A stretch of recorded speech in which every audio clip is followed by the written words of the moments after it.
ਜਿਹੜੇ ਬੰਦੇ ਦਾੜੀ ਵਾਲੇ ਨੇ ਨਾ ਬੜਾ ਇਹਤਰਾਮ ਕਰਨਾ ਹੋਣਾ ਚਾਹੀਦਾ ਨਬੀ ਪਾਕ ਕਿਉਂ ਕਿ ਨਿਸਬਤ ਉਧਰ ਮਿਲਦੀ ਹੈ ਨਾ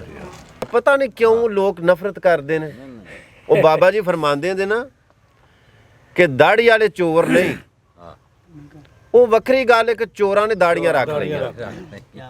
ਅਸੀਂ ਦਾੜੀਆਂ ਵਾਲੇ ਨਾਲ ਪਿਆਰ ਕਰਨੇ ਆ बहुत ज्यादा भावें साहब असल मसला ये है मेरा दिल कर रहा है मैं तुम पंजाबी बोलते हो ना मेरा दिल में तो कुछ सरायकी च दसा सरायकी च दसा कुछ समझ भी आ रही है वाकया है हां जी असन दाढ़ी रखाई साड़ा अल्हम्दुलिल्लाह हर बंदा ही कदर करदा है ऐसी कोई गाल नहीं माशाल्लाह ਹੁਣ ਮੈਂ ਤੁਹਾਨੂੰ ਸੱਚਾ ਵਾਕਿਆ ਦੱਸਦਾ ਪਿਆ ਮੈਂ ਲਾਹੌਰ ਵਿੱਚ ਬੱਚੇ ਪੜਾਉਂਦਾ ਤੇ ਮੈਂ ਮੋਟਰਸਾਈਕਲ ਲੈ ਕੇ ਆਪਣਾ ਪਿੱਛੇ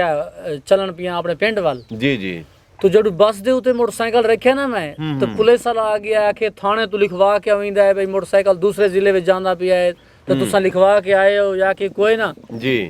मैं उन्होंने कहा मैं इतने बच्चे पढ़े ना मैनू कायदे कानून दा नहीं पता क्या सिस्टम है क्या निज़ाम है जी जी जी तो उन्हें जाके अपने दूसरे बंदे जो अफसर अंदर बैठा उन्हें जाके दसे मोटरसाइकिल भाई हाफिज साहब दा है अच्छा ये अल्लाह खड़ा जानदा जिस तरह तुसीं आदे पे हो हर बंदा ही कदर करदे कदी सानू पुलिस वाले पकड़ लैन सियालकोट या इत्थे खड़े होंदे ने जी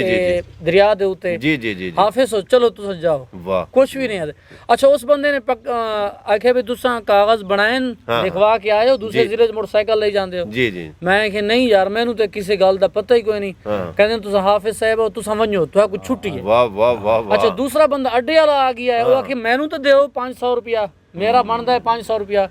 वो पुलिस वाला नाल चल के आया है खबरदार हाफिज साहब तो 1 रुपया भी नहीं लेना बल्ले बल्ले बल्ले यानी हर बंदा ऐसी गल नहीं सोने नबी पाक दी सुन्नत है जिन्हें ही रखवाई है ना वाह वाह वाह उदा कदर वध गया है वाह वाह वाह उदा कदर वध गया है ये मजनू दी एक वाकया मैं पढ़िया है जी उदे बारे आंदा कि उन्हें एक बकरा वेख्या ना कसाई ज़बा करदा पिया हा जी ते कसाई नूं आदे इस बकरे नूं तू ज़बा ना कर अच्छा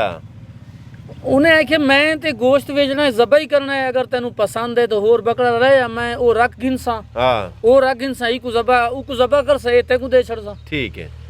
उन्हें जदों वेख्या ना कसाई ने ते कसाई तो फिर कसाई होंदा ना उन्हें बंदा पेशे ते जरा ना सीधा सादा है जी जी ओ जदों घिन के आया ना हां ते उन्हें आख्या यार नहीं मेरा बकरा जरा महंगा है तू 2 बकरे लाया जी जी जी जी जी ओ 2 लाया तो फिर आदे नहीं मेरा बकरा बड़ा प्यारा है तू 3 लाया अच्छा वो 10 बकरे इस तरह लाया है दूसरे बंदे वेख्या यार तू एक फकीर बंदे ते ज्यादती पिया करदा है जी जी जी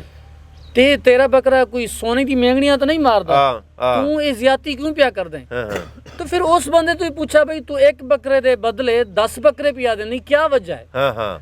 उन्हें आख्या कि वजह ते मैनू नहीं पता इस बकरे दियां अखां जड़े ना मेरी लैला नाल मिलदियां ने मेरा दिल करदा है कि ये छुरी दे थले ना आवे ओए होए बल्ले बल्ले बल्ले बल्ले बल्ले इमाम रूमी अलैहिर्रहमा फिर इस गल दा निचोड़ कढदे ने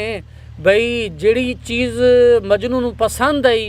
उदियां अखां उहदे नाल मिल गईयां ने उहदा इतना एहतराम होया है ते ओ छुरी तू बच गया है आदे ने मुसलमान तू कलमा गोई तू ही हजूर पाक दी कोई आदत अपना ले अल्लाह ताला तेनू भी दुनिया ते ही कामयाब करेगा ते आखिरत जी कामयाब करेगा माशाअल्लाह।